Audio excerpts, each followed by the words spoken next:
I think you were. Wait, somebody's knocking at my door? Who is it?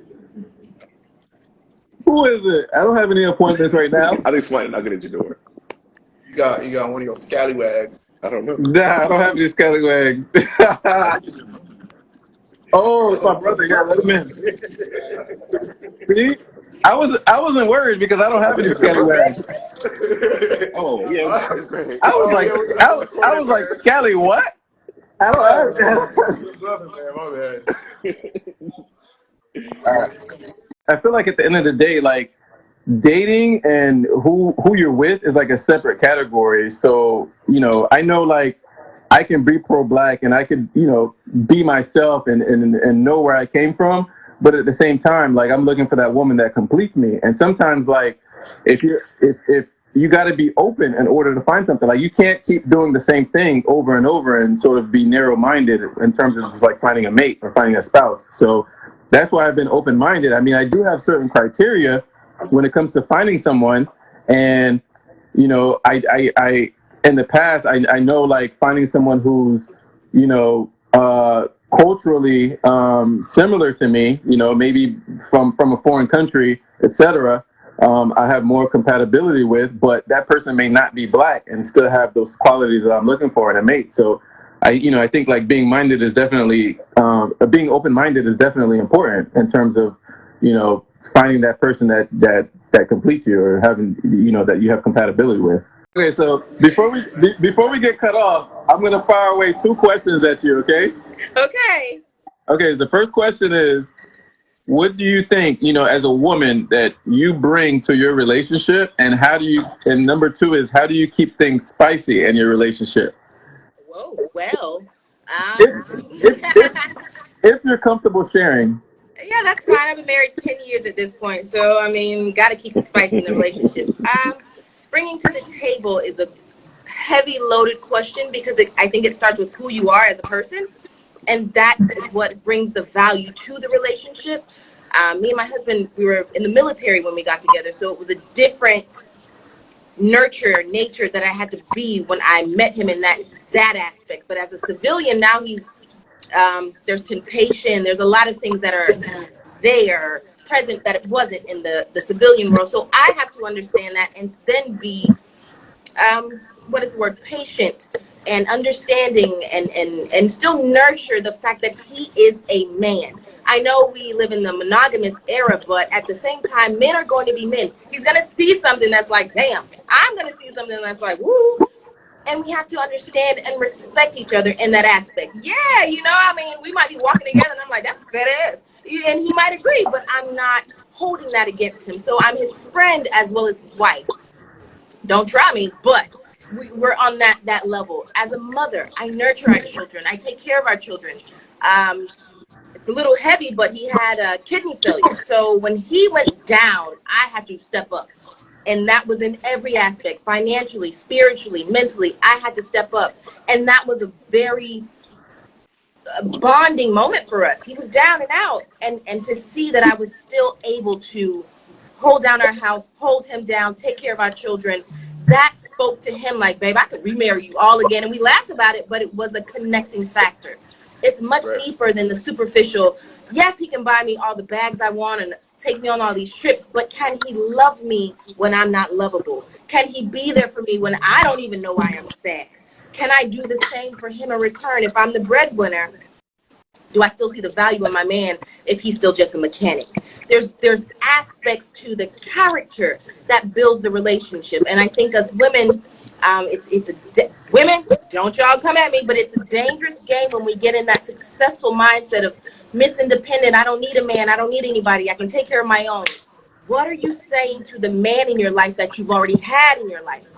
Different story if you're just meeting that person. But when you've been 10 years in and now you reach a plateau successfully, what are you still humble enough to still remember your man might not be there, but that doesn't take away his value as a man. Right. I think that in today's society is a very tiptoey subject. I dare not say it to many people, but it's true. You still have to see the value in your person no matter the success. And that's where me and my husband If I got $1 million, we have $1 million and we coming up. If he don't, I'm going to save $100. You're going to save $100 until we get to the goal. No matter what, no matter who comes, we keep our value within each other. And it works. To keep the spice, well, I guess we're really different because we've had threesomes before. We've kissed other girls before. We've done wild shit. Like I said, we were in the military, so things have happened. Like, baby, fine, she coming in the room. Yeah, it was like that. And it was my doing, not his. You know, it was my best friend. So, shit. Of course, he was like, well, shit, if you with it, let's motherfucker. You know? Just, yeah. He was kind of buck-eyed at first, like, yo, is this a setup? Are you, wait. Say less. But that's my best got his hat friend. backwards, man. That's my best friend, and she was fine. I was with it, and he was like, "Well, let's go. We keep it spicy, you know. We go out clubbing. We might turn up and get drunk, and we gonna slut each other out for sure. Yeah, we gonna do that. Man, y'all sound like Jada and Will. I mean, nah, man. Will should not. Jada should not have let Will get up on that stage and slap that man. Yeah, I said it. Yeah, I said it. She should have held him down like Will. Sit down. She just came out and said that. She said, I saw an article on US Weekly. I don't know how credible they are, but she was saying that she wishes he hadn't done so. But that's kind of like throwing him under the bus, right? Because he did it for her. Right. Now you want to say that you should have did that when the moment happened. Should have grabbed his arm, stopped him. Yes. Hey, but that was very well said. I think like men and women included, if they want a long-term successful relationship, like you can't. Sometimes like you have to think outside the box and be willing to do things that you're not currently doing that or you have done in the past. Where your relationships didn't work, you know, it's not a one-size-fits-all situation. You have to find out the dynamic that works for you and your partner, you know? Absolutely. So, very well said from someone with relationship experience. Yes. Thank you guys for having me. Yeah. And we got through it with no problems. God is on our Yeah, side. we did. Drop me off. Add somebody on. Hurry up. All right, thank you. Bye, y'all. Bye. I think we have another request, right? Yeah. Let's see how I can accept this. Hello. Hey everyone. Hey, how are you? Oh, what's up, Nella? Hey, how are you? I'm doing all right. I saw you posted something on there. How you doing? Where you spoke about you were in a long-term relationship and for 12 years, right? Yes. And now you're back on the dating scene. Yes, I was in a relationship for 12 years, married for 4, and going through a divorce. So now I'm back on the dating scene. And I know you mentioned earlier about it being different, and it is. I mean, like I said, from a maturity and like life experience standpoint, you're having different conversations. You have people who have children, you have careers, you have assets, people have liabilities. So, I mean, the discussions are a little different than they were in your early 20s, or I should say for me. So, Right. So yeah, it's just a completely different dynamic because I'm single now with no children. So it's just a different conversation having a discussion with a man who has 1 or 2 children. So when you actually stepped back into the dating scene, how did you do so? Did you do it more traditionally? Like, you know how prior to you being single 12 years ago, how it was more like you meet somebody in the club or you meet somebody at Denny's or something like that after the club? Or so how are you doing it now? Are you using apps as well? So, okay, so I guess full disclosure, I don't know if anybody else has been divorced, but you kind of do a little bit of a lap. You kind of you do a circle. You might go back to people who you've dated in the past before. And so there were a couple people I had talked to, but I did get on the apps for like a very short period of time, and I realized it just wasn't for me. So I'm big on who I give my energy to. And there's a lot of those conversations can be very dry. They could be just, when you connect with someone, it's like pulling teeth. So So yeah, that didn't work out for me too quickly. So I'm trying to do the traditional route, but it's kind of difficult. Like you said, you were somewhere and people don't really approach someone. So, and I think I just have one of those demeanors where people don't really approach me either. So we'll see how it happens. But however it's meant to happen is how it's supposed to happen. So I'm not really so pressed on that. I got you. So are you taking things slower now, or are you really trying to get right back into like a long relationship? So I'm trying to let time just again see how things happen. But I mean, I am 36, going to be 37 in June. I don't have any kids, so I have people telling me, you only have so much time to have children. But then also I want to give, space to meeting someone and actually getting to know them and letting things naturally take their course versus trying to have a timeline. I mean, I think that there was somebody that I had met and he said, I seem to have a sense of urgency, but it was just because, again, I'm 36 and I only have so much time to have children. But so again, it depends on who you're talking to. And I noticed that there are certain situations you'll meet a man and once he knows, if you're the one, he knows you're the one, regardless of how much time he's been talking to you. So it really doesn't take that much time.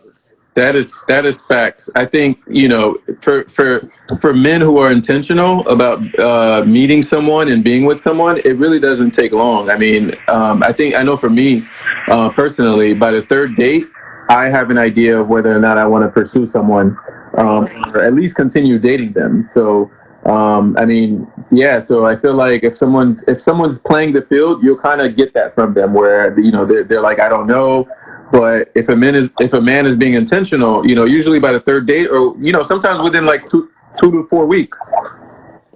Exactly. So that's why there was something I posted in the chat, which was saying that there's a huge difference between someone having intentions for you and someone having just sexual attention for you.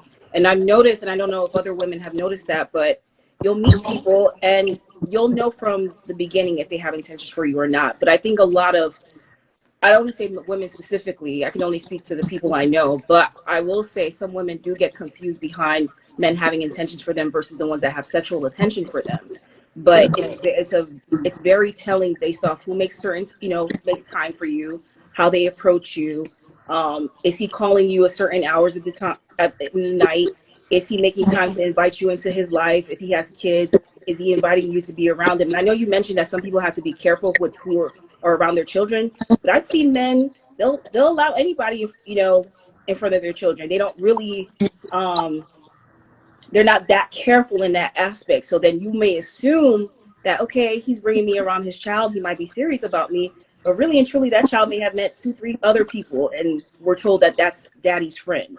So again, I think it's just people have to pay attention to the signs that people are showing them and their actions rather than their words, because again, it is very telling when a man has intentions for you versus just attention, sexual attention. Right. Yeah. I definitely hope guys. that I wish you luck in the dating scene, man. And if I don't know if eHarmony is gonna help you out. You're trying to find somebody to bring your Kristen Mingle. Kristen Mingle, or I don't know about I that don't know one. what it is. All right, I appreciate you being on here. All right, thanks, guys. Thank you for joining. No problem. All right, we got one more person joining. Okay. That was a good conversation. This is gonna be the last person. Someone said my husband got on my nerves during lockdown. Hi, you guys. Hello. What's your name, and introduce yourself real quick. Hey, my name is Shira. Well, I live somewhere near Tampa Bay area, so. Okay, welcome, Shira. So, does anyone have any questions? So she's the last one that's going to be on. Anyone has any questions? Well, let me ask you first. Like, what's your relationship status, and why do you think like you have that relationship status right now? I'm single. Okay. Why? It's because things just didn't work out, and if you already entered that chapter of your life, so basically you kind of just cross that bridge, start over, and then live your life from there. You said you're single, right? Are you single by choice, or are you basically saying, are you single because you can't really like, connect with anyone? I think I have to. It's not like there's no connection. I've been single for 5 months now, and Oh, that's not long. Yeah. yeah, and I was in a 2-year relationship. Sometimes like I think what happened was it's more of a disconnect over time. And it's so funny because we were just talking about COVID, and I felt like that was the reason, that was actually the cost for me. Because it's Really? like, let's say, like, we're spending so much time together, and we kind of just got into a lockdown together. And then now, when everybody's out and about, we're kind of just like, oh, the whole disconnect was there. So, Right. yeah. Someone I said wonder. another case of the COVID itch. You see that? I was gonna say No, everybody's that's saying not even the COVID. itch. It's just emotional disconnect. Like, Okay, we so thought, sorry, I didn't mean to cut you off, but I'm joking around, but I was actually in a relationship during COVID, right?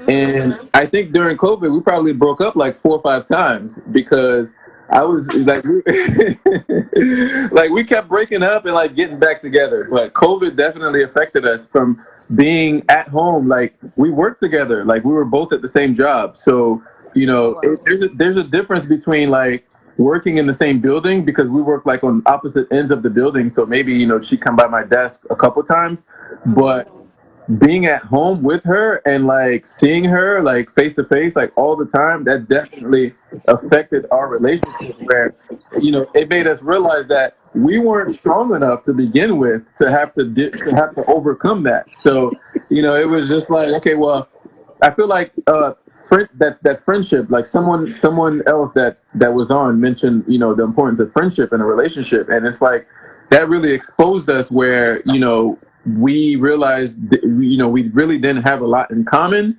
to spend that much time together, and Mm-hmm. it put a lot of pressure on us. So Yeah.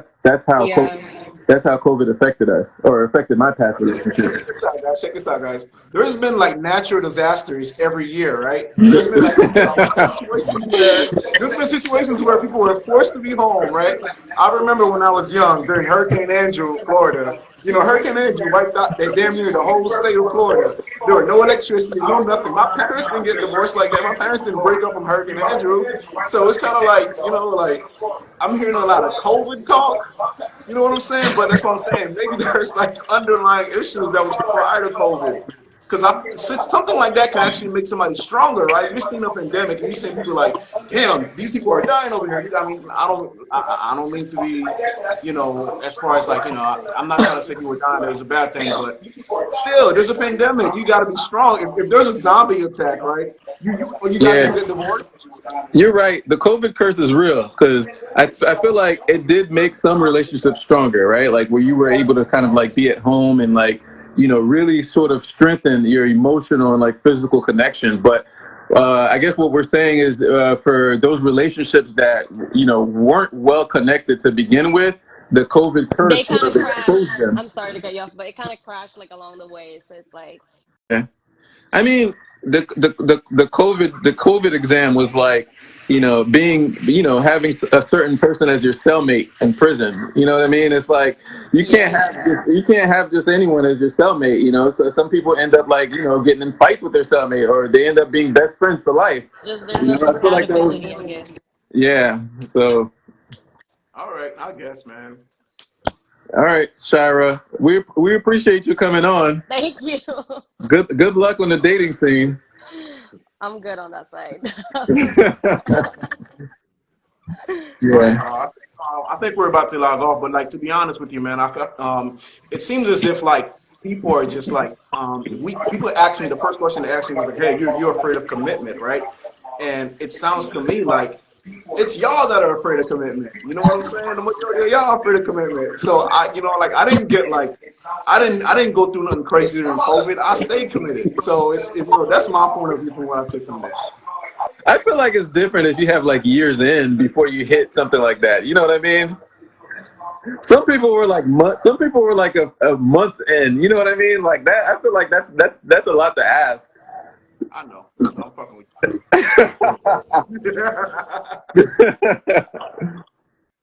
All All right. right, y'all. Tuning in. It's pretty much a wrap, right? G, anything else? Nah, we're good.